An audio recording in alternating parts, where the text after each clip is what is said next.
Vamos entrando, pessoal. Caio já entrou, Caio. Tava só esperando, Caio.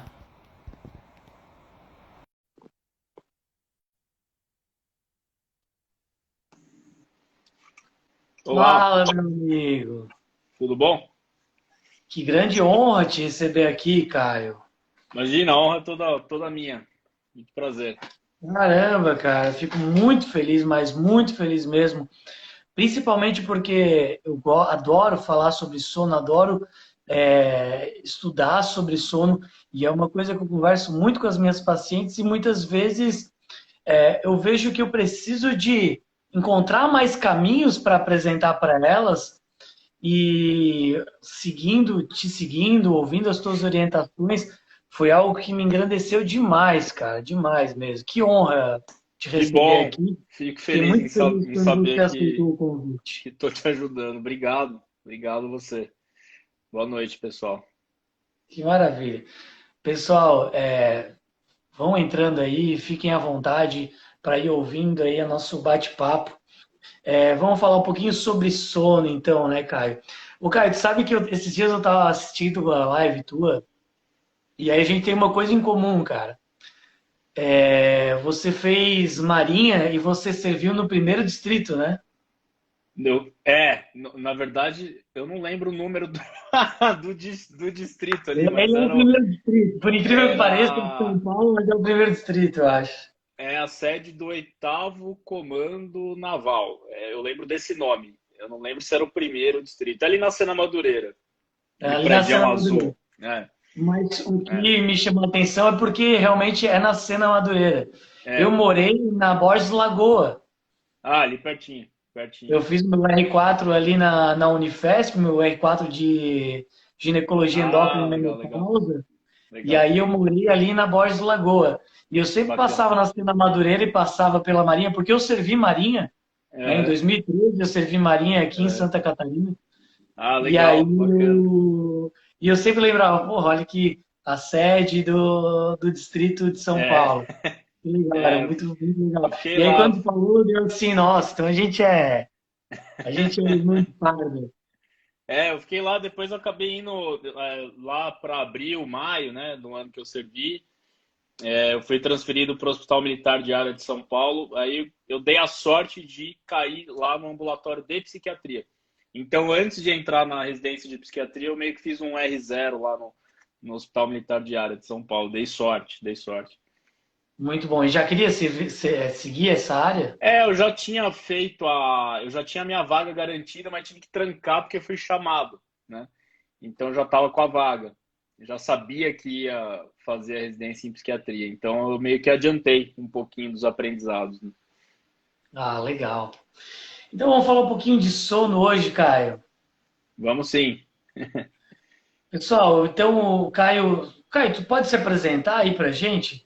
O pessoal Claro, ficar mais claro, inteirado aí sobre quem é o Caio Bonadil. claro. Eu sou o Caio Bonadil, sou psiquiatra, fiz minha residência na Santa Casa de São Paulo, me formei médico na Faculdade de Medicina do ABC. Aí fiz outra residência médica em medicina do sono, no Hospital das Clínicas aqui da USP de São Paulo. Fiquei mais um ano como preceptor dos residentes de medicina do sono no laboratório de distúrbios respiratórios do sono do INCOR. E depois ingressei no MBA de Gestão em Saúde no INSPER, aqui em São Paulo também. E há 2 anos, eu e meu sócio, nós criamos essa plataforma digital que se chama Caia no Sono, e a gente tem produzido conteúdo de medicina do sono e saúde mental para profissionais de saúde. Como é um tema que existe um gap de formação muito grande, é um oceano azul para a gente e para os profissionais de saúde também, porque pouca gente sabe medicina do sono, então a gente tenta produzir o conteúdo na linguagem mais acessível possível, e a gente acaba atingindo muito o público leigo também. Mas a gente tem um princípio muito forte de fato, oferecer para os profissionais de saúde os fundamentos básicos da medicina do sono, para que a gente não fique criando mais e formando mais profissionais que não têm a menor ideia, né, de como o sono funciona e de como abordar a queixa de sono de um paciente que está na sua frente, né? Isso não vale só para médicos, isso vale para todos da área da saúde, inclusive acadêmicos, né, que ainda não se formaram. E tem sido uma experiência muito, muito bacana. Eu fico muito feliz quando outros profissionais de outras áreas me convidam para falar um pouco sobre esse assunto que eu gosto tanto e trabalho diariamente com isso. E se sintam muito honrados quem estiver aqui assistindo essa live, porque realmente eu, pelo menos, me sinto muito honrado, muito feliz de poder conversar com um médico do sono, especialista do sono, e poder estar discutindo e poder estar apresentando para as pessoas sobre a importância do sono e como ter um sono bom, né? Como ter uma Sim, boa noite de sono, que foi o título dessa live, né? Mas eu sim. acho que isso é importante, é algo que deveria ser discutido e ser apresentado, inclusive lá nas bases da medicina, né? Vamos dizer É, assim, naquela medicina da família, é, né? Lá talvez seja um grande ponto principal que a gente deveria estar atuando com é, relação ao sono, devido à importância que o sono traz na nossa saúde, né? E na qualidade de vida também. sim. Ah, eu tenho percebido que os médicos de família, eles têm um conhecimento maior sobre medicina do sono. Que bom. Isso tem sido cada vez mais abordado dentro da medicina da família. Mas eu acho que não é uma coisa que deveria ser exclusiva de nenhuma especialidade. Eu acho que, assim como a gente aprende a orientar o básico de alimentação, assim como a gente sabe que o sedentarismo causa diversas doenças, a gente deveria saber também o mínimo da importância do sono para a nossa saúde. A medicina do estilo de vida, né? A medicina do estilo de vida, Também, ela aborda a qualidade do sono, a alimentação, a atividade física e o gerenciamento de estresse. Tu sabe que uhum, antes de fazer ginecologia, eu pensei muito em fazer medicina da família, realmente porque eu queria fazer a parte de medicina preventiva. sim, Eu sou muito da preventiva. Eu prefiro cuidar antes de remediar, né? E aí acabei indo mudando um pouco minhas ideias. Fui mais para ginecologia por causa da obstetrícia, porque eu gostava de obstetrícia. Mas aí dentro da obstetrícia eu vi que eu podia fazer a medicina preventiva dentro dessa mulher que está aí na parte da mulher de acordo com as oscilações hormonais, a mulher que está chegando na transição menopausal, na menopausa, e aí eu vi que eu podia fazer medicina preventiva ali, e aí eu me maravilhei, né? Aí eu estava realizado é. mesmo, que foi a Isso, resposta que eu é, queria ter. isso aconteceu comigo na medicina do sono. Eu passei a medicar muito menos quando eu virei médico do sono. Eu acho que a psiquiatria tem muitas limitações nesse sentido. Eu acho que os psiquiatras têm medicado demais, né? Eu fiquei um pouco descontente com isso. E a medicina do sono me ensinou a olhar os pacientes com uma outra lente. É lógico que cada caso a gente precisa analisar de forma individual, mas não dá para ir mais para esse caminho, né? Quando a gente encontra o caminho da prevenção, fica muito mais barato, tanto financeiramente quanto emocionalmente, para todos nós, tanto para Todos nós. pacientes quanto para os profissionais. É. E aí, então vamos falar um pouquinho de paciente, né, Caio? Ah, aquela pessoa que a gente encontra na rua às vezes e ela tá meio mal-humorada, aquela pessoa ranzinza, será que ela teve uma noite de sono ruim? Ou simplesmente ela é ranzinza? A gente tem oscilações de humor e isso é esperado para todos nós ao longo dos dias, né? Não é porque de manhã você está de um jeito e à tarde você está do outro que você tem transtorno afetivo bipolar. Não é essa a Uhum. ideia. Nós temos oscilações de humor e essas oscilações de humor são esperadas para o comportamento humano ao longo de um dia. O problema é que quando a pessoa acorda com a sensação de que o sono dela foi insuficiente e existe uma repercussão diurna muito clara no humor dela, muito provavelmente isso é consequência de uma noite de sono não reparador. E o sono, ele tem uma influência direta no nosso humor, sim. Quando a gente está em privação de sono ou quando o nosso sono é de má qualidade por diversas outras causas, a gente fica mais, a gente produz substâncias que são mais inflamatórias, a gente não completa os ciclos do sono como deveríamos completar, e isso afeta diretamente a nossa cognição, o nosso humor, a nossa disposição, a nossa vitalidade. E a privação de sono hoje em dia, ela explica muitas dessas variações de humor que nós temos ao longo do dia. E o problema é que, às vezes, em algumas situações, isso se sustenta. A pessoa tem alteração de humor cronicamente, né? E aí isso pode virar um problema maior, se não E atuarmos isso pode ser rapidamente, né? causado pelo sono, uma má qualidade do sono, com alteração de humor de longo prazo, e pode vir a se tornar realmente um transtorno de humor. Sim, existe essa possibilidade, as coisas estão muito associadas. Tem vários estudos nos últimos anos indicando para a gente que uma insônia não tratada está associada a um maior risco de suicídio, por exemplo, e nós sabemos que 90% dos casos de suicídio tem algum transtorno mental por trás, né? 10% não tem, mas 90% tem. E geralmente é depressão e ansiedade não tratada, né? Cronicamente e, na grande maioria das vezes, com uma insônia crônica associada. As alterações de humor, elas são os sintomas mais comuns aí de alteração do sono, ou tem alguma, ou mesmo o cansaço, a falta de Né? cognição? São dois blocos principais de sintoma. Aspectos da nossa mente, aspectos psicológicos, principalmente alteração de humor. E quando eu falo alteração de humor, eu estou falando de irritabilidade e ansiedade. E muitas vezes também humor deprimido, né? Tristeza. E tem a parte cognitiva, que é outro bloco muito importante de sintomas quando a pessoa não dorme bem. Então, falta de memória, falta de concentração e lógico, cansaço físico, né? E isso vai virando uma bola de neve, né? A cada dia que passa sem dormir bem, isso aumenta, aumenta, aumenta. E de repente. Uma noite ruim gera outra noite ruim.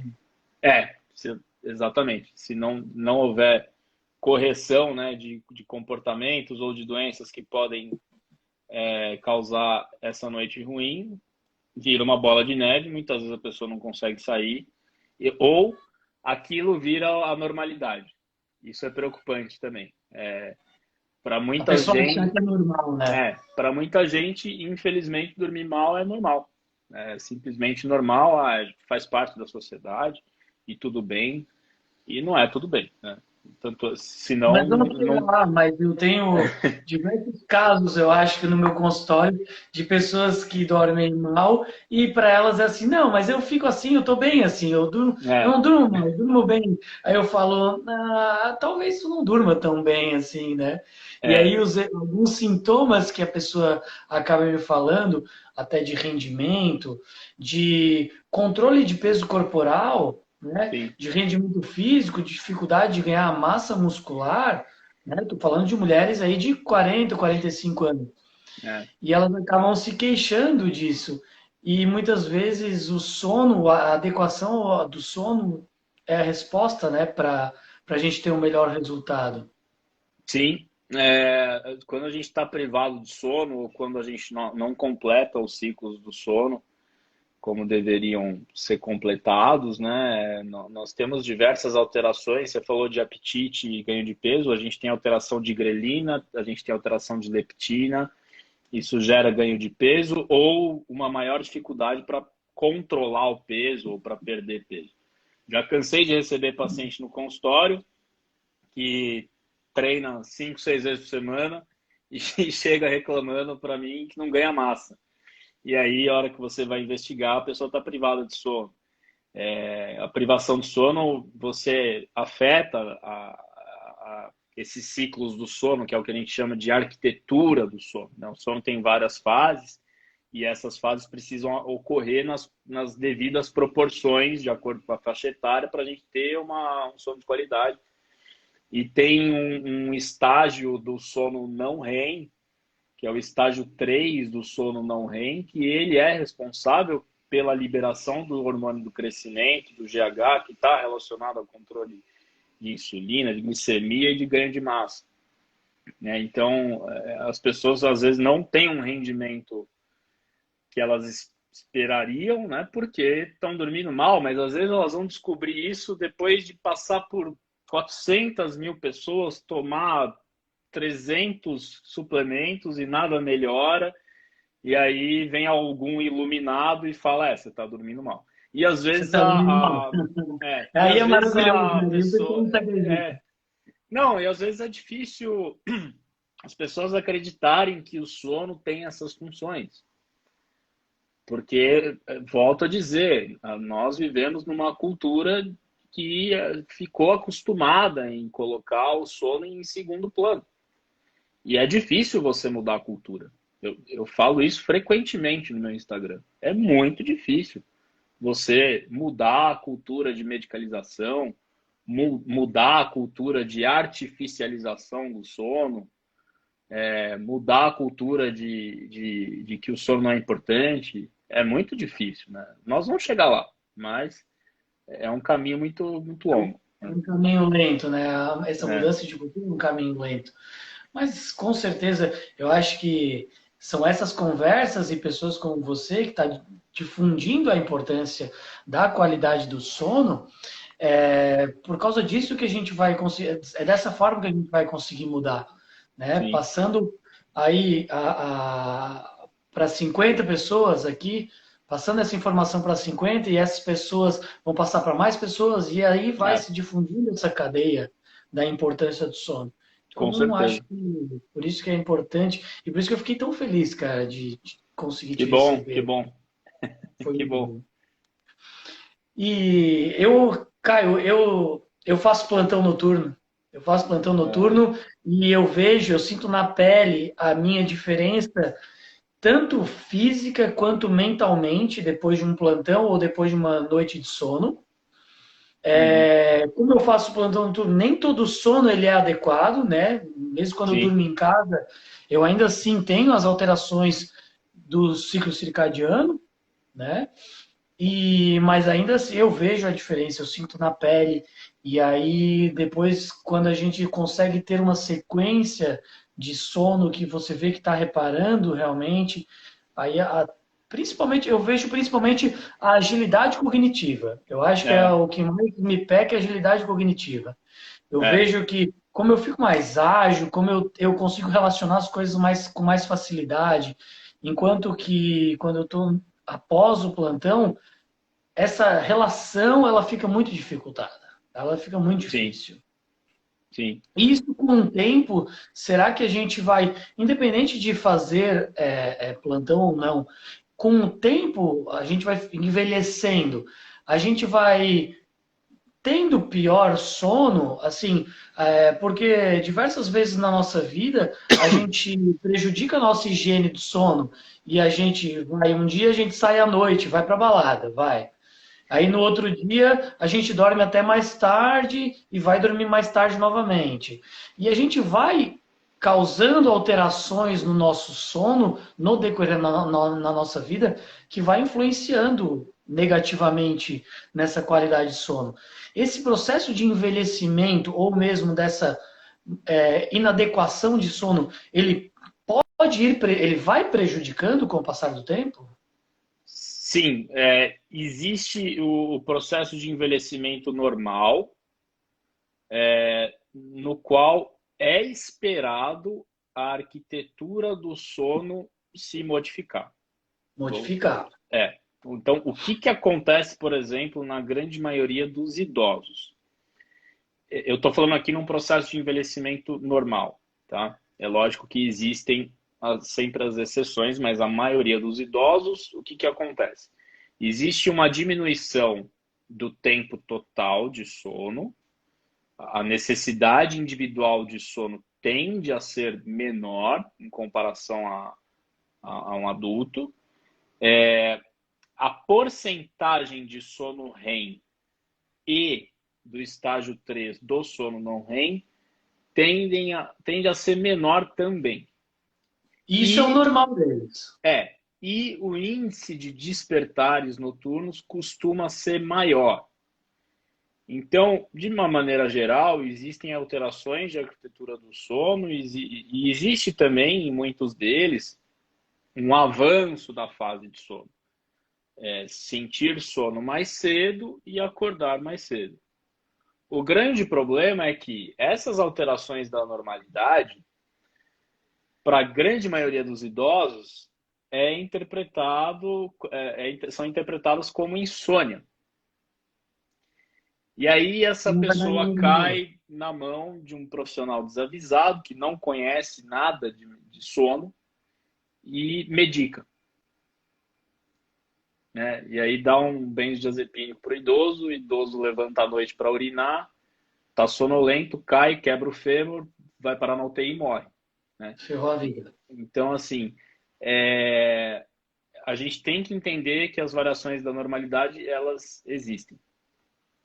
Por outro lado, se você cronicamente vai contra o comportamento sono fisiológico, trabalhando em turno ao longo de toda a vida, praticando a privação de sono, colocando um sono em segundo lugar, você pode acelerar o teu envelhecimento como um todo, não só do teu sono, entendeu?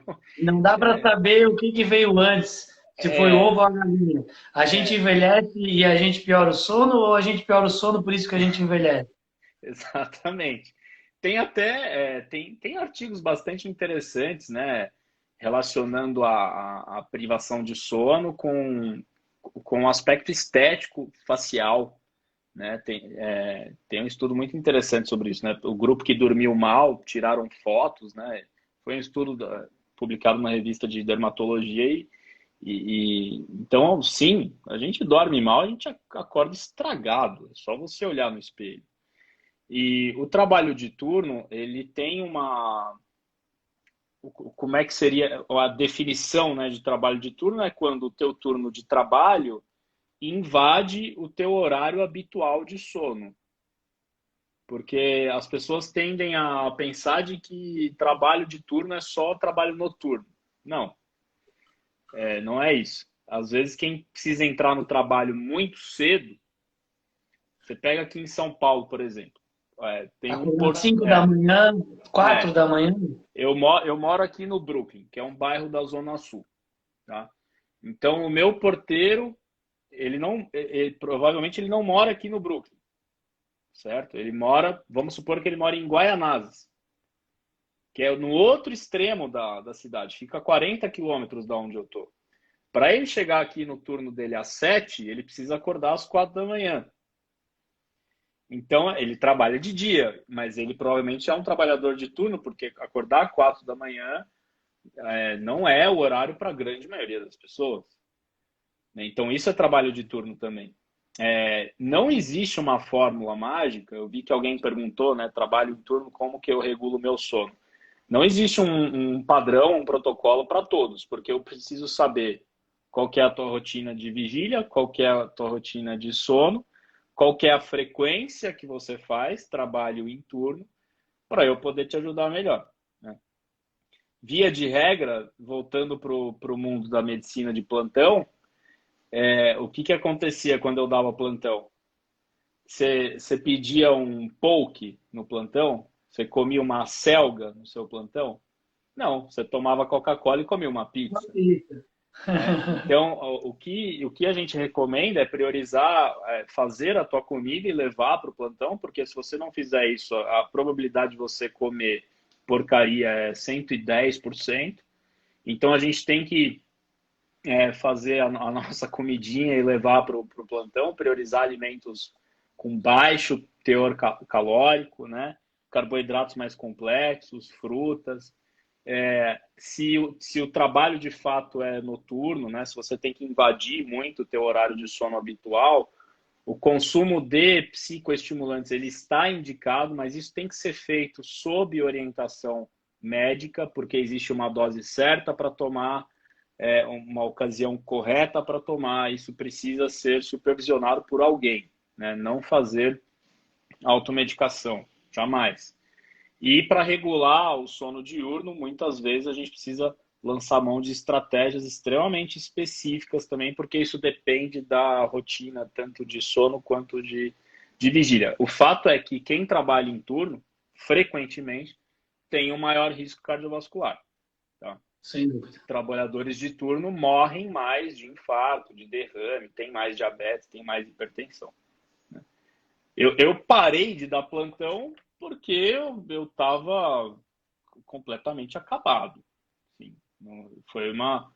Eu lembro que eu cheguei em casa um dia, eu falei, bom, eu parei, isso aqui não é para mim, e tchau. E aí chega uma hora que você tem que tomar essa decisão, né? Eu vejo que uma grande preocupação, que é o que eu me preocupo principalmente com os meus pacientes, e até comigo, né, que faço plantão noturno, mas até na discussão, quando a gente fala com relação ao sono, é o aumento de risco de doenças. A doença cardiovascular, né, quando você faz a privação de sono, você aumenta a produção de citocinas inflamatórias, isso aumenta o teu risco de câncer, subjetivamente aumenta o teu risco de câncer. A demência, né? Porque tu tá aumentando a citocina inflamatória, tá diminuindo a oxigenação cerebral também. Então, tu vai também aumentar as tuas chances de demência ou o processo crônico de dificuldade cognitiva, de privação de sono, levando a alterações cognitivas, vão te levar também à diminuição das sinapses nervosas e aí, consequentemente, a demência, né? E a gente tem um então, sistema, né, de coleta de lixo, de substâncias que que são nocivas, né? Entre elas proteína tal, beta-amiloide, que estão relacionadas ao Alzheimer. E esse sistema de coleta de lixo, ele só funciona durante o sono não REM. Estágio N3 sono não REM. Então, se você está privado de sono, os teus lixeiros não estão trabalhando. Você vai acumulando substâncias nocivas, vai acumulando, vai acumulando, vai acumulando. Aí chega, uma hora a conta vai chegar, né? E ela não é muito legal de se ver, não. não, isso eu tento falar bastante durante a minha consulta, quando estou atendendo as mulheres, e com relação à higiene do sono e à qualidade do sono. Que a noite, ou o período noturno dela, o período de sono dela, é que ela deveria estar alcançando um sono reparador realmente para fazer essa coleta das citocinas inflamatórias e preparar a célula para o novo dia. Porque se essa célula já chega inflamada no outro dia e vai recebendo mais citocina inflamatória, chega uma hora que ela não aguenta e ela sofre apoptose. Sim. E essa apoptose, o que significa? O envelhecimento. Né? A gente vai sofrendo apoptose, a gente está envelhecendo, a gente está perdendo células, a gente está diminuindo síntese proteica e aumentando a nossa citocina inflamatória. Então, eu tento passar isso, né? Eu tento discutir isso e apresentar principalmente a importância da qualidade do sono, realmente por causa dessa resposta. Essa resposta que a gente tem que ter. A mulher, ela se preocupa muito, Caio. Eu atendo mulher e ela se preocupa muito com o envelhecimento. Sim. E o envelhecimento, principalmente o envelhecimento estético e muito envelhecimento facial. E eu falo, para você ter pele boa, você tem que diminuir a citocina inflamatória. Para você diminuir a citocina inflamatória, você tem que dormir bem. Então a gente tem que estar sempre conversando sobre isso, falando sobre isso, porque senão a gente não vai, a gente não está tratando o sono adequadamente, não. né? E as mulheres têm maior risco para transtornos de sono de uma forma geral, né? Atualmente, no meu consultório, eu estava vendo isso esses dias, é 60% a 70% de mulheres e o restante de homens. Tem Isso semana se que é deve só... às alterações hormonais, será? Eu acho que sim, né? Se você pegar a menopausa,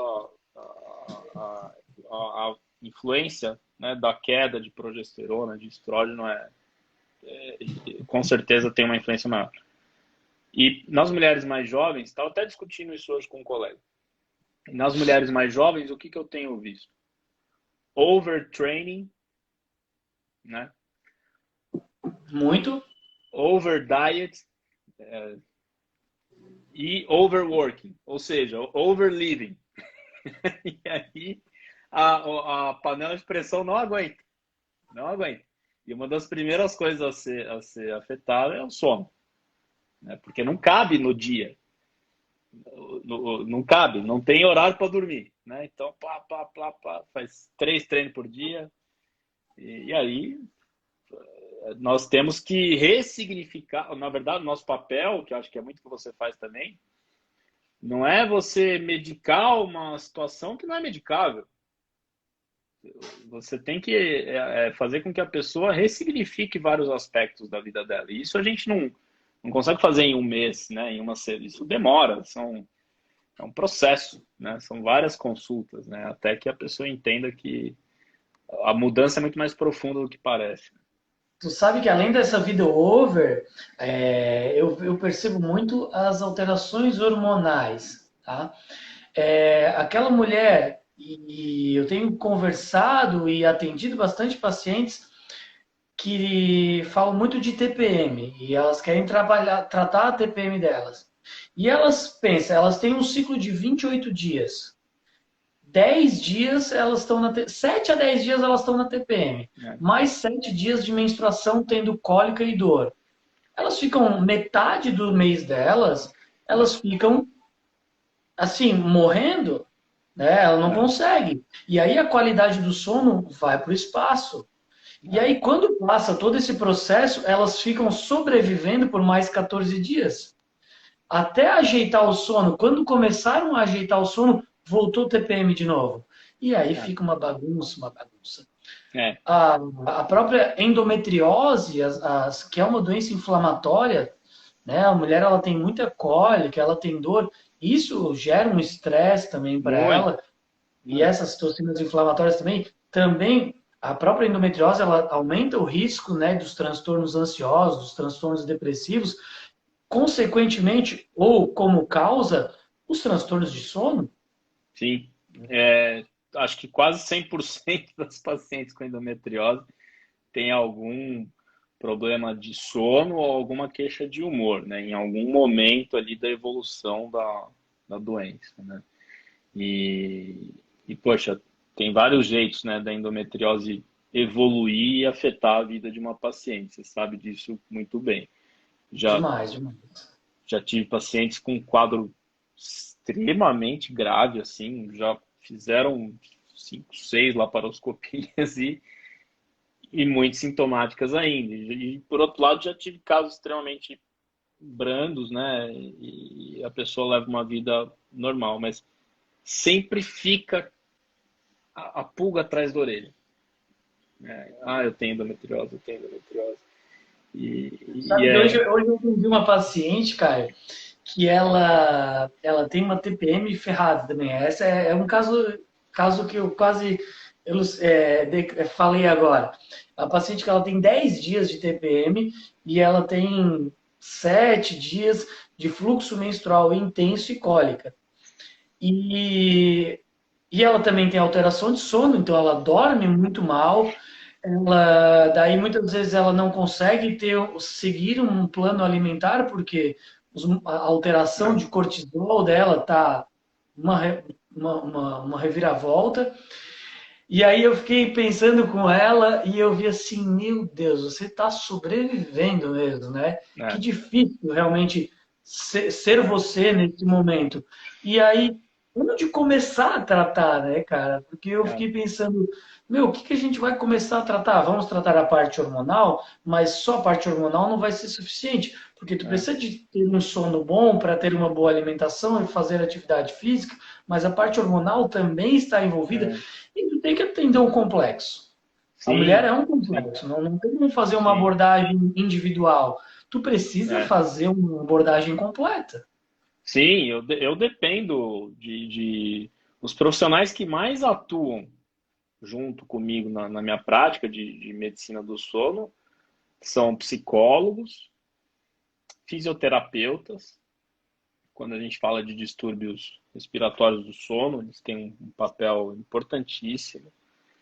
E os nutricionistas, né? Não estou falando que os outros profissionais de saúde não sejam importantes, mas são os que eu mais atuo em conjunto, porque a gente não existe um guru do sono, né? Ah, vai lá no Caio que ele resolve tudo. Não.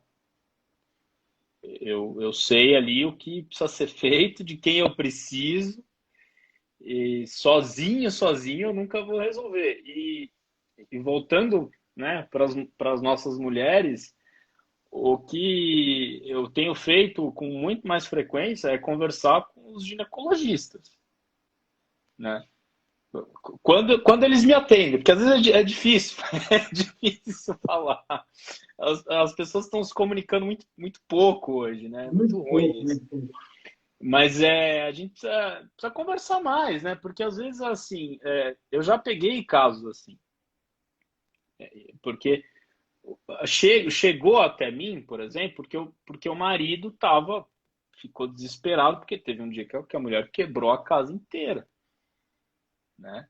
E aí acaba, é psiquiátrico. Tá, pode até ser, mas vamos analisar a questão com mais cuidado, né? Será que não é interessante conversar com um ginecologista para ver se não existe um método contraceptivo, né? Vamos, né? E aí, às vezes, as pessoas, e assim, independente de nível socioeconômico, às vezes as pessoas nunca pararam para pensar nisso. Poxa, é verdade, será que não vale a pena eu conversar com o meu gineco? Tipo, e, então, acho que esse diálogo é super importante, né? E eu Eu acho que tenho não tem uma uma. não tem, não tem. Isso aí pode ajudar muita mulher. E assim, eu acho que não tem uma fórmula padrão, viu, Thales? Eu acho que nesses casos muito graves a gente tem que atuar em conjunto, né? Se tem necessidade de medicação, medica. Se não tem nenhuma contraindicação de anticoncepção, eu acho que vale a pena. E aí as coisas vão se acertando, né? Não dá para resolver isso em uma semana, né? A gente tem que tirar a paciente do risco iminente, seja ele qual for. E aí depois nós vamos aparando as arestas, né? Eu tenho o costume de falar assim para elas: calma, vamos fazer, no meu caso, né, quando eu vejo problema ginecológico, falo assim: vamos fazer o bloqueio menstrual, vamos fazer o bloqueio hormonal. Agora, a partir do momento que a gente faz o bloqueio hormonal, vamos ver o que que resta. É. E o que restar, daí a gente vai tratar. Mas a Não, gente tem que fazer o bloqueio hormonal, que é um fator causal nesse momento. e muitas pacientes somente com bloqueio hormonal, tomando um anticonceptivo, assim, resolve. E eu vejo, e no outro polo, né, vamos lá para a menopausa, isso também é verdadeiro. Ah, já discutiu terapia de reposição hormonal com o teu GO? Isso já foi discutido? Não foi? Eu acho que sou leigo, completamente leigo no assunto, mas eu acho que na menopausa deve ser um pouquinho mais complicado, porque acho que talvez as contraindicações sejam um pouquinho maiores, mas não sei, estou falando por cima aqui, mas às vezes a gente precisa, só da gente falar isso para a mulher, já parece que surge uma luz no fim do túnel, né? Porque o nível de ansiedade da primeira consulta ele é muito alto. Então a pessoa já vem com diversas narrativas, com diversos bloqueios. Ah, não tem solução, você é minha última esperança. E o nosso papel muitas vezes é baixar essa bola inicial e mostrar os caminhos, né? Falta muita informação. O que eu vejo na menopausa é que a própria reposição, tanto de estrogênio e algumas mulheres que têm a queda da progesterona, muitas vezes, ainda que a mulher não tenha um útero, né, que a gente não precisaria usar a progesterona, colocar a progesterona em determinados casos, em determinadas mulheres, ela vai ajudar essa mulher a ter uma melhor qualidade de sono. Porque a falta da progesterona é que faz aí a frouxidão muscular, né, a queda aqui da base da língua, levando à apneia do sono. Né? É, E essa apneia do sono, sim, talvez seja o grande principal distúrbio do sono relacionado à menopausa. insônia e apneia, né? Até a menopausa, a gente tem uma prevalência muito maior de apneia em homens. Uhum. Depois, iguala. Por quê? Porque a progesterona cai a zero, né? E a gente tem alteração do tônus da via aérea superior e do drive ventilatório. São duas coisas que estão diretamente relacionadas à apneia obstrutiva do sono, independente do peso da mulher. Tem gente que tem isso na cabeça, a apneia é doença de gente que está com peso alto. Não, não. Depende. Eu tenho pacientes assim no consultório, com apneia grave, né? E aí a gente já tem um relaxamento, né, da via aérea superior no sono. Se você não tem progesterona, esse relaxamento é máximo, máximo, máximo. E aí você tem apneia. E aí começa a roncar, aí começa a acordar cansada, sonolenta, falta de memória, alteração de humor. Aí vai em alguém desavisado, isso é depressão. Plau, remédio. Não resolve, aí dá outro remédio. Aí não resolve, troca de médico, que dá outro remédio. Aí chega na gente com 5, 6 remédios. Na hora que você vê a apneia. Então é esse ciclo que a gente muitas vezes tem que quebrar. E lógico, uma coisa não exclui a outra, tá? A pessoa pode ter apneia e depressão, porque na menopausa, fatores psicossociais muito intensos, eles acontecem também, né? Envelhecimento, preocupação estética, o surgimento de outras doenças crônicas nessa fase, né? Doenças reumáticas, problema na tireoide, maior dificuldade, né, de manter o peso. É o filho que está saindo de casa, né? Nessa fase, no dia que na sociedade que nós vivemos hoje, a mulher está no auge da profissão, do mercado de trabalho, né? E aí começa a ver o rendimento cair, exigência, né? Home office, essa coisa toda. Então, lógico, as coisas podem coexistir. E às vezes começa a ter um aumento de frequência urinária noturna, né? Essa aí é a queixa mais comum, Caio. Essa é a É, queixa mais comum e me ajude como médico de é, sono. Vai. é. A Essa é gente difícil, é é muito comum, difícil. né? Tanto no homem quanto na mulher, e tem uma relação direta com a apneia. Tem um artigo de uma meta-análise de 2020 que a presença, né, de noctúria patológica no estudo, eles definiram como 2 ou mais episódios, né, por noite, né, de fazer xixi, de Uhum. acordar para fazer xixi. Mas é um fator que faz a gente pensar sim a apneia do sono. Tem 2 mecanismos aceitos para esse aumento de frequência urinária noturna. Porque a apneia ela vai gerar uma diminuição, né, da pressão intratorácica, você aumenta o fluxo sanguíneo pro átrio direito, tá? Você tem menos pressão no tórax, o líquido que está embaixo ele é sugado, né, em quem tem apneia. Aí o átrio direito, as câmaras direitas, né, principalmente o átrio direito, ele fica muito dilatado, ele se alonga.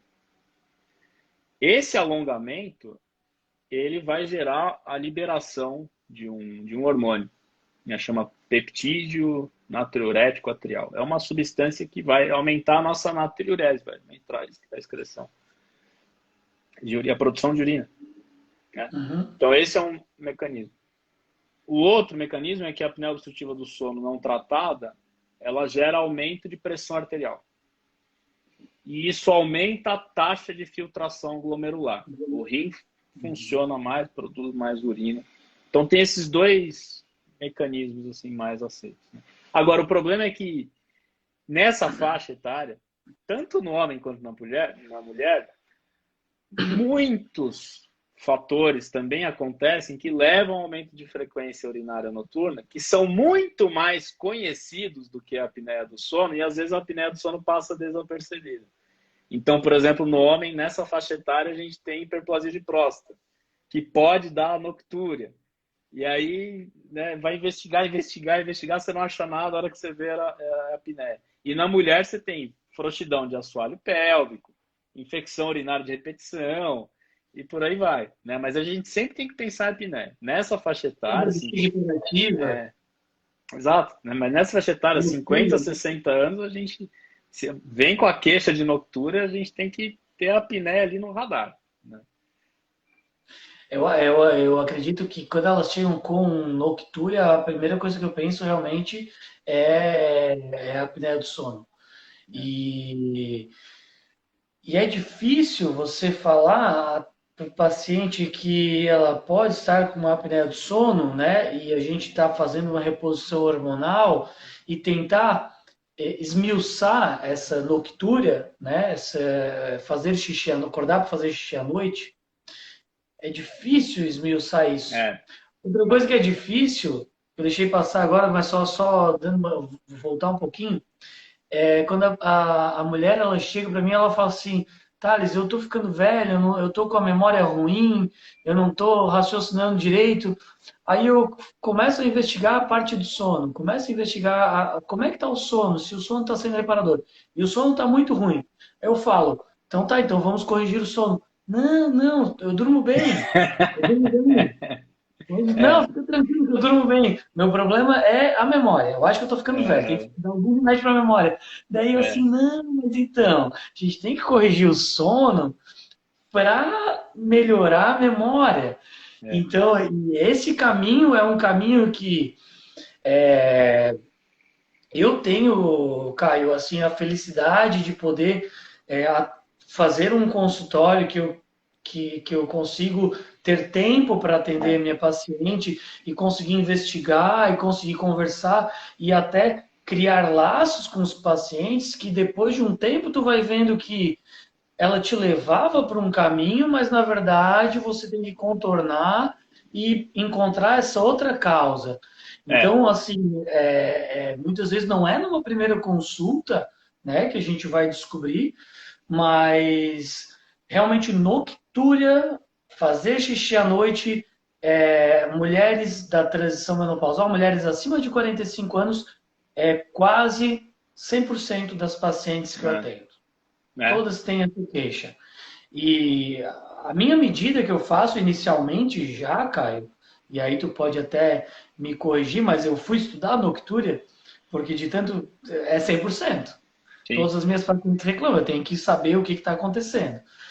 E a medida inicial que eu falava era evitar se hidratar muito próximo do momento do sono e fazer xixi logo antes de dormir. Sim, né? A primeira coisa que a gente tem que investigar é ingesta hídrica, né? Porque existe... eu tomo chá para dormir. Quanto de chá você toma? Eu já peguei paciente que tomava meio litro de chá à noite. Tá aí a causa da noctúria, né? Até que prove o contrário. Com certeza. Então, a gente tem que investigar a ingesta hídrica, né?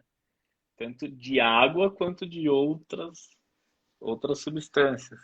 Essa alteração hormonal da menopausa, ela leva a um aumento do volume urinário noturno, né? Tanto por essas causas que você falou, mas hormonalmente, por si só, também ocorre esse aumento do volume urinário. E aí sim ela vai ter mais vontade de fazer xixi.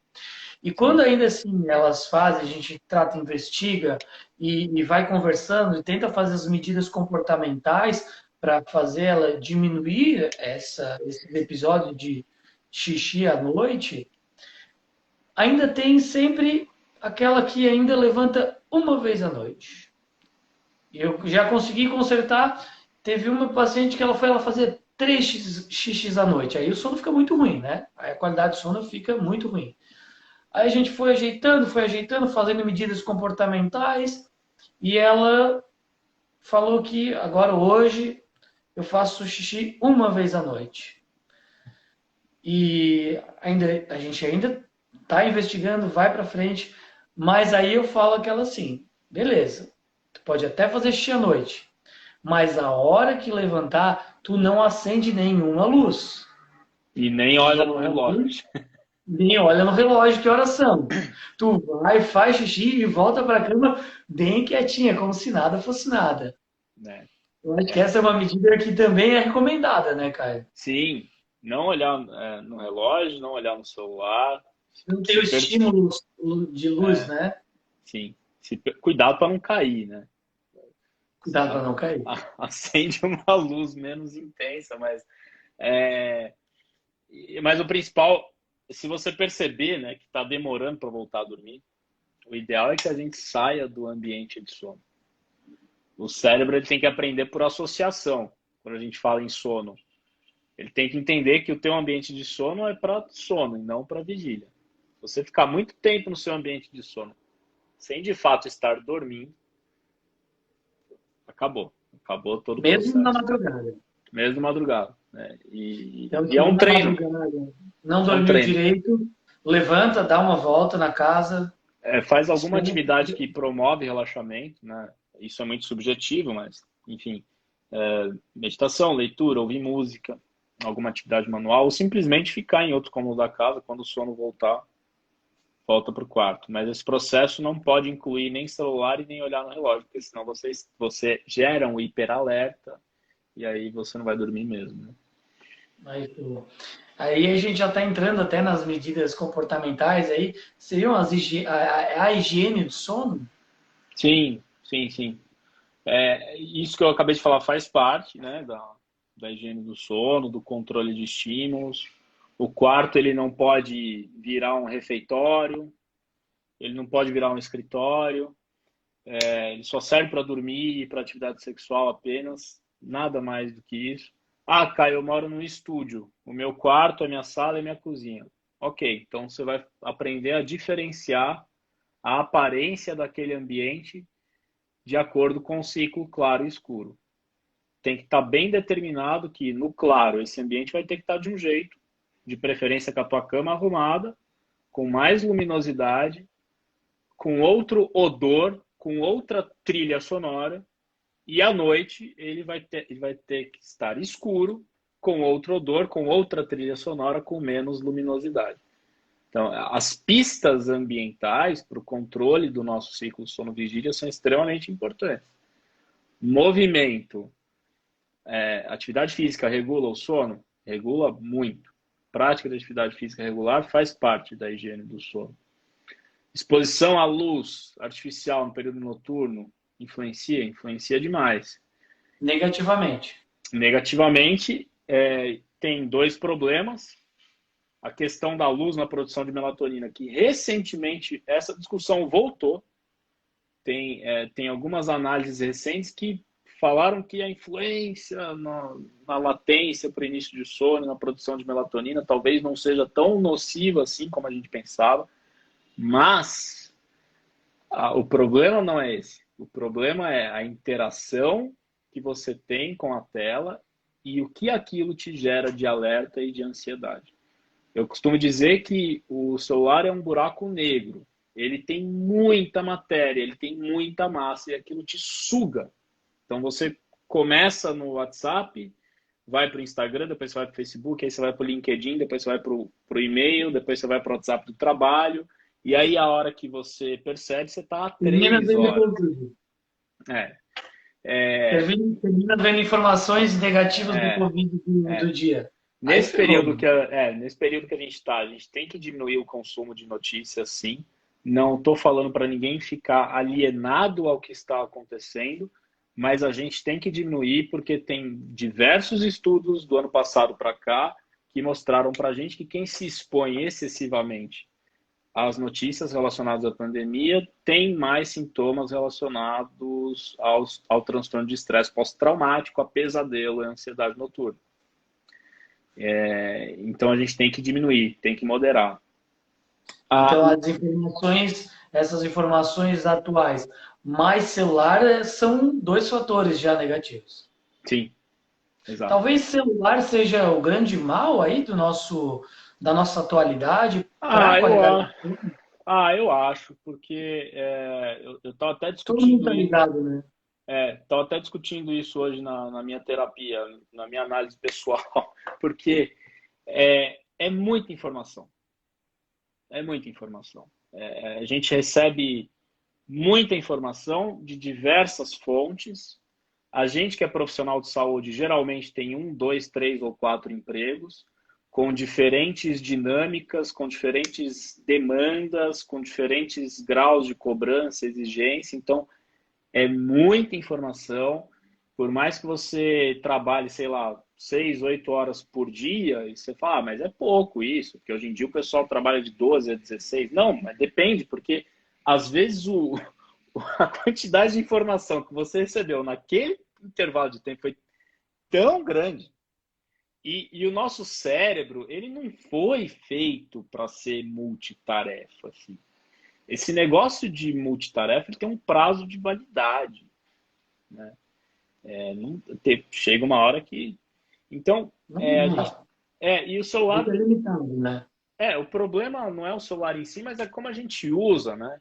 E como ele está amplamente disponível o tempo inteiro, às vezes é difícil a gente impor os nossos próprios limites. Mas eu sempre recomendo desligar o celular de 2 a 3 horas antes do horário habitual de dormir. E aí vai ter um monte de gente me xingando aqui. Isso é impossível. Tá, então se é impossível para você, começa com meia hora. Meia hora antes de dormir. Faz um teste. E aí a pessoa vai percebendo aos poucos o benefício. Porque essa desconexão digital que a gente tem que ter no período noturno, a gente tem que ter no período diurno quando acorda também. A reconexão tem que ser lenta. Acorda, levanta, vai tomar banho, toma o seu café, abre a janela e depois olha o teu celular. Não começa a trabalhar na cama. Então, Critérios de Cage para dependência do é, cigarro. é isso aí. É isso aí. Quanto tempo você demora para fumar o seu primeiro cigarro? É a É, mesma coisa. Quanto tempo você demora para pegar o seu cigarro? a abordagem comportamental, né, de controle de impulso, de dependência, é muito semelhante para diversas substâncias e itens, né? Então, e horário regular de refeições ajuda a regular o nosso ciclo Rotina. circadiano. Exato. Tomar sol de manhã ajuda bastante e fixar o horário de acordar. Esse é o mais importante, né, cara? É, Fixar o horário de acordar. inde- Acordar sempre no mesmo horário, seja é, durante a semana, seja final de semana, é, acordar sempre no mesmo horário. é. Esse é o mais importante, tu acha? Eu acho que independente da quantidade de horas que você conseguiu dormir. Sempre acordar no mesmo horário, não fazer compensações, porque isso vai afetar o sono noturno e vai desregular o teu ciclo circadiano. O cochilo pode, o cochilo, né, 20 a 30 minutos. Agora, compensar horas perdidas de sono, isso não existe. Isso não existe. E compensar final de semana, o tal do jet lag social também não existe. Isso é péssimo, péssimo, né? A qualidade de sono é muito ruim. Né? E quanto mais você envelhece, né? Se você faz muito jet lag social, você vai percebendo que você vai se recuperando cada vez mais tarde na semana, né? Aí o cara melhora quinta-feira, né? Que é quando começa tudo de novo e ele não consegue sair daquele ciclo, né? Ai, ai. Aí realmente vira o ciclo vicioso do Ah, sono. Né? muito Fica dormindo. complicado. É. Então, fixar o horário de acordar, esse talvez seja aí um ponto, um grande ponto importante para ter uma boa, aí que inicia, você adequa o seu ciclo circadiano e começa a pensar lá na frente, criando uma Sim. rotina para o seu ciclo circadiano. Sim. Expor ao sol, principalmente pela manhã, atividade física, principalmente para amanhã, ter uma rotina alimentar, né? É. Também vai ajudar aí na qualidade do sono, né? E Ah, diminuir o nível de alerta noturno, né? A e gente tem diminuir o que, nível de alerta noturno, os estímulos, é, né? a gente tem que se desligando progressivamente para dar as condições adequadas para o cérebro produzir o sono, né? O cérebro trabalha enquanto a gente está dormindo. Criar um ambiente de relaxamento no período É, noturno, próximo do exato. momento de dormir. Sim, sim. A gente tem que ter uma rotina noturna. Isso é muito importante, né? O que tem acontecido hoje na pandemia, o pessoal que está trabalhando de casa, é que isso se perdeu. A pessoa trabalha até o talo, até o horário que ela dorme. Assim. Aí o que acontece? Ela deita a cabeça no travesseiro e tá. Imagina. Não dá. Não, não, A máquina não para assim tão rápido, né? não para do nada, não. E aí fica. A pandemia tem trazido, né, bastante prejuízo para a nossa Muito, saúde por si só, né? A muito. pandemia, o que a gente vinha organizando já, seja falando em qualidade do sono, seja falando em prática de atividade física, a pandemia veio para realmente como um turbilhão em cima de nós e a Sim. gente tendo que se adequar, fazer home office, fazer atividade física por videochamada, É, o pessoal se virando, né? sim, é um período difícil para todos. Vão existir noites ruins, vão existir dias ruins. As pessoas hoje em dia têm uma dificuldade absurda de lidar com frustração. Essa positividade tóxica, eu acho muito ruim. Os momentos ruins, eles vão existir. É impossível você ter equilíbrio 100% do tempo, 100% dos dias, ainda mais nessa situação que a gente está vivendo. Então a gente tem que aprender a conviver com esses momentos ruins e tentar não repeti-los, né? Com orientações de mudanças de hábitos. São pequenas coisinhas que a gente faz no dia a dia que a hora que você soma, lá no final, você vai ter um resultado muito bom. Mas a E pandemia, às vezes eu ela, passo. ela Pode falar. não, ela veio sem aviso, né? Ela veio sem aviso. Poderia ser qualquer outra coisa, mas foi um vírus, né? É. Poderia ser, sei lá, poderia ser uma guerra, não sei. Mas e a gente tem que se adaptar, a gente tem que sobreviver dentro das condições que são oferecidas para nós. Cada um tem o teu jeito de lidar com essa situação, né? Tem muita gente que está muito afetado, muito, muito. Assim, nós vamos viver, né? Estamos vivendo uma onda de transtornos mentais e doenças associadas como nunca antes a gente viveu. Né? E depois de um ano de isolamento, a gente está vendo o desenvolvimento mais escancarado dessas doenças agora, né? Porque lá atrás era uma coisa assim, eu estou com medo, não quero que a minha família se infecte, vou perder o emprego, eu vou ficar pobre. Isso tudo já aconteceu e agora a gente está De novo. agora a gente está assim, é o 2020 reloaded, né? E com muito mais intensidade, com muito mais incerteza, só que já acompanhado de doenças mentais estabelecidas, né, diagnosticadas. E aí o problema fica muito mais complexo. Eu vi esses dias um pediatra falando, inclusive, que os adolescentes estão criando transtornos de ansiedade muito intensos, né? Muito, E muito, aí, em muito. consulta, aí o pai, a mãe falando assim, mas ele tem videogame em casa, ele tem comida, ele tem televisão, por que ele está assim? Não é bem assim que funciona, né? Se Eu fosse tenho, eu isso, tenho tudo isso em casa também, e tem dia que eu tô péssimo, né? Então, não é dá. muita, é muito, é, a gente tem que educar, né? E o que eu tenho visto, psicólogos têm me falado isso, dentistas têm me falado isso, as pessoas estão quebrando dentes por, Que por, brux- ansiedade. por apertamento. A gente tem bruxismo do sono, a gente tem bruxismo diurno, são duas condições que estão muito relacionadas a transtornos ansiosos, a estresse. As pessoas estão com apertamento durante o dia e as pessoas estão quebrando dentes. A gente chegou nesse ponto. E vários dentistas falando isso para mim. Vários psicólogos falando para mim. O cara chega no consultório assustado, porque estava trabalhando na frente do computador e de repente, clac, né? E aí é um alarme, literalmente é um alarme porque faz barulho, né? E então, às vezes é a ponta do iceberg de um negócio que chegou numa proporção que fica muito difícil de tratar, mas é possível. E a gente falou aí para ter uma boa noite de sono, né? Eu acho que o meu grande objetivo de chamar aqui, de gente conversar, era principalmente discutir esses aspectos da importância do sono, mas principalmente as medidas comportamentais, né, de higiene de sono e como manter um sono reparador, uma boa qualidade de sono. Mas eu não posso, Caio, deixar de falar que tiveram várias pessoas perguntando sobre medicamentos.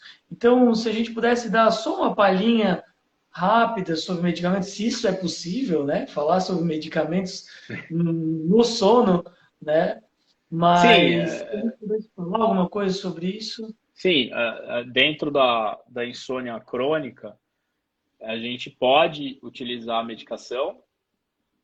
Não é o tratamento padrão ouro, né? O tratamento padrão ouro da insônia crônica é a terapia cognitiva comportamental para insônia e ela pode ou não estar aliada à medicação. O recado que eu tenho que dar de medicação para insônia é que, pelo amor de Deus, não tomem remédio por conta própria. É o que a gente mais vê hoje em dia em quem tem insônia. Ah, eu estou tomando isso aqui porque meu amigo falou que é bom para dormir. Eu nunca ouvi falar, por exemplo, putz, eu vi aqui que eu tô com câncer. O meu amigo falou que é legal eu tomar esse quimioterápico que eu tô tomando. Você já ouviu isso de alguém? Não existe Eu não. isso. Eu não. Não. Agora, de insônia, né? O pessoal toma remédio que nem água, né? Como se fosse menos grave. Não é assim. Então, existem critérios quando a gente vai medicar ou não insônia crônica. Quando a gente vai aliar ou não medicação a TCC para insônia. Então, o que vem em primeiro lugar é TCC para insônia sempre. E não é o Caio Bonadil que está falando isso. O consenso brasileiro de insônia fala isso, o consenso europeu de insônia fala isso e o consenso americano de insônia fala isso. A primeira escolha é a TCC para insônia aliada ou não à medicação. Qual medicação? Tem algumas opções lá. E isso depende do perfil do paciente, da sintomatologia, se ele tem uso prévio ou não de alguma medicação. Mas nunca, automedicação, jamais. Jamais. É o primeiro passo para a tragédia do sono numa pessoa é fazer automedicação. E na paciente, mesmo que orientada, em uso de medicamento, usar o menor tempo possível? O menor tempo possível até que esteja segura do treino que ela teve na TCC para insônia. Né? O paciente ele precisa estar seguro para o desmame, ele precisa estar motivado para o desmame e cada um tem seu tempo. Já tive no consultório paciente que largou o remédio depois de 1 ano e meio de tratamento. E já tive paciente que largou em 1 mês. Então, depende. As pessoas são extremamente diferentes, depende do contexto. Tem épocas, tem circunstâncias e contextos que não dá para tirar remédio. Não dá. Tudo bem, não dá. Mas vamos procurar não passar da dose segura? Vamos fazer esse acordo? Então, e assim você vai conduzindo os casos. Né? A TCC, a Arione, é a terapia cognitivo-comportamental. Sim. A terapia com a pessoa da psicologia. Exato. E existe também, hoje em dia, existe a possibilidade de fazer por inteligência artificial. Né? Tem 2 plataformas no Brasil validadas, né? Isso foi validado lá fora há muito tempo e agora a gente tem isso validado no Brasil também. Né? Interessante. E ainda um pouquinho só mais, Caio. Claro, claro. É, fitoterápico, vamos lá, rapidinho, vamos fazer só um highlight, então.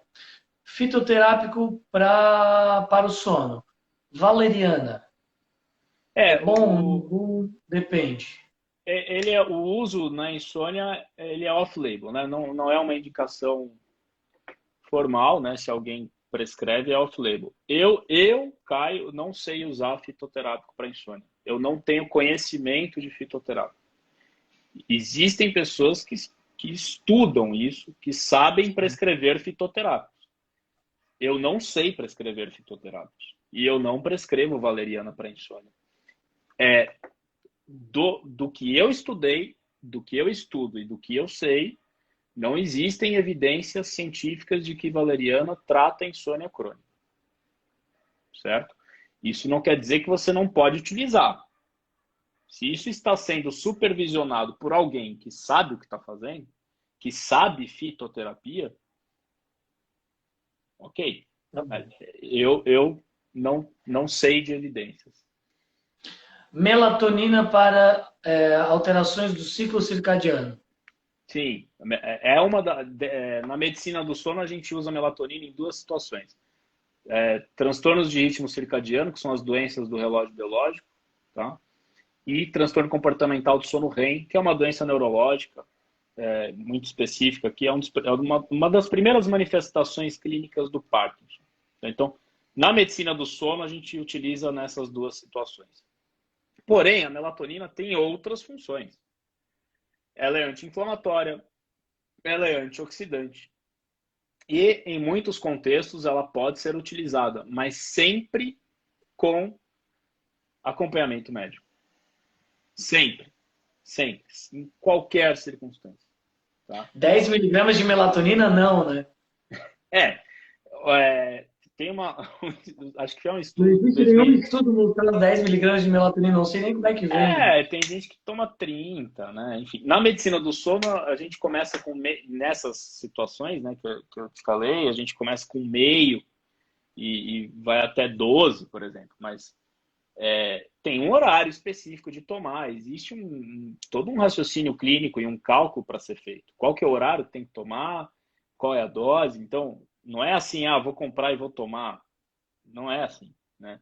Felizmente, a melatonina tem pouquíssimos efeitos colaterais. Porque a quantidade de gente que se medica com melatonina é absurdo, né? Toma melatonina igual drops, né?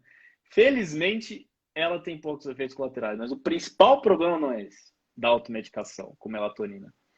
A pessoa que faz automedicação com melatonina ou com qualquer outra coisa para dormir, ela está atrasando o tempo do diagnóstico correto. E aí, quando o problema chega até a gente, o paciente já está extremamente complexo. Ele não está tomando só melatonina, ele tem diversos outros problemas. Então, em outros contextos, fora da medicina do sono, ela sim pode ser usada como suplementação, mas o cara tem que saber o que ele está fazendo. Né? Por exemplo, paciente renal crônico, dialítico, tem uma dose específica lá de melatonina, que teve benefício.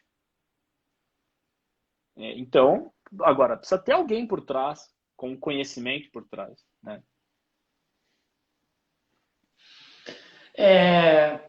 Só mais duas, então. Indutor do sono, zolpidem e benzodiazepínica. Eu acho que são os mais comuns. A gente dá essa última pincelada aí, Caio. Os benzodiazepínicos comercializados no Brasil, eles não são indicados para o tratamento da insônia. Tá? Isso não está em nenhum consenso de tratamento de insônia crônica, em nenhum estudo de insônia crônica. Vou repetir.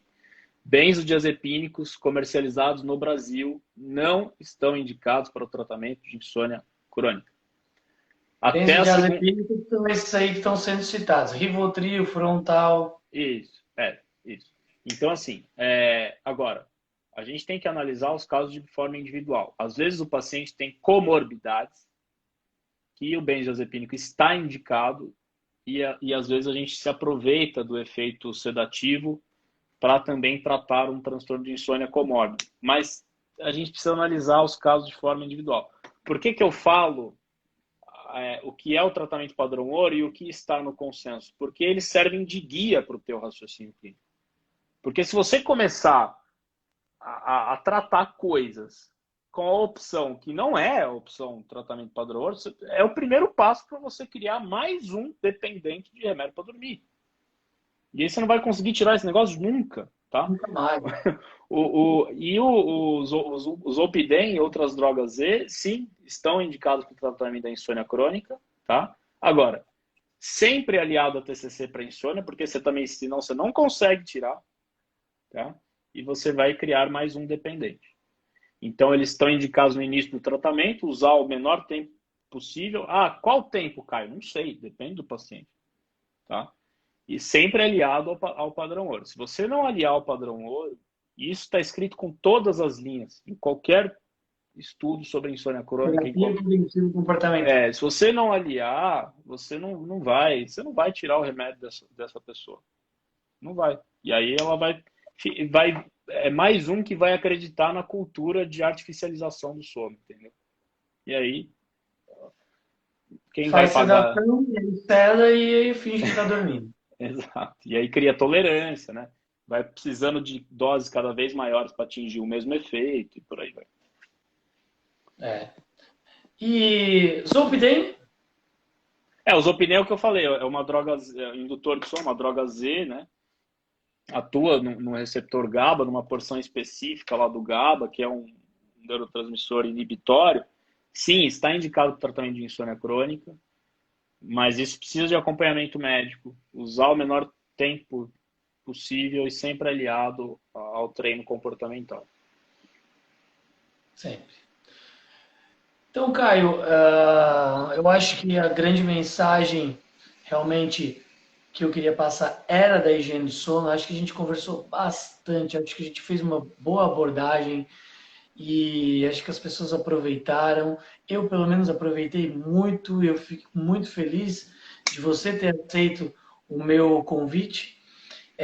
O que levem para casa hoje, gente. Eu sei que as pessoas elas querem receber muita informação do medicamento, né? Qual medicamento? Ah, esse é perigoso, esse é bom, esse é ruim. Mas levem para casa. Terapia cognitivo-comportamental é o padrão ouro para a gente fazer o tratamento da insônia e criar uma rotina para o sono, provocar a higiene do sono para o seu corpo. Acordar sempre no mesmo horário, se expor ao sol, prática de atividade física, alimentação com rotina, diminuir estímulos próximo aí no final de tarde, iniciando a noite, e ir diminuindo, criar uma rotina até chegar no momento da cama. Eu acho que esse aí é o grande ponto para a gente mudar aí a cultura de medicalização e sim criar muito mais pessoas dormindo com qualidade. Sim, e não praticar a automedicação, né? Todas as informações compartilhadas aqui, isso não substitui de forma alguma o acompanhamento com o profissional de saúde, né? Então, as orientações elas devem ser aplicadas, mas se não está dando certo, procura ajuda, né? Não faça automedicação, não fique colocando coisas na boca, né? Sem ter um conhecimento por trás, né? É muito importante que as pessoas tenham esse insight, né? Assim, se algo está te incomodando, não demora a procurar ajuda. Tudo que tu coloca sem uma informação, tu não vai conseguir tirar sem informação. Exatamente. Atrás da informação. Exatamente. Caio, muito obrigado. Tenha uma boa noite, então. Boa noite a todos. Essa live vai ficar salva ali no meu feed. Muito obrigado, cara. Muito obrigado mesmo. Valeu, Thales. Isso engrandeceu muito para mim e para todas as pessoas que nos assistiram. Muito obrigado. Boa noite, pessoal. Obrigado pelo convite novamente. Bom restinho de semana aí para todos. Boa noite. Tchau, tchau. Abraço. Tchau, tchau.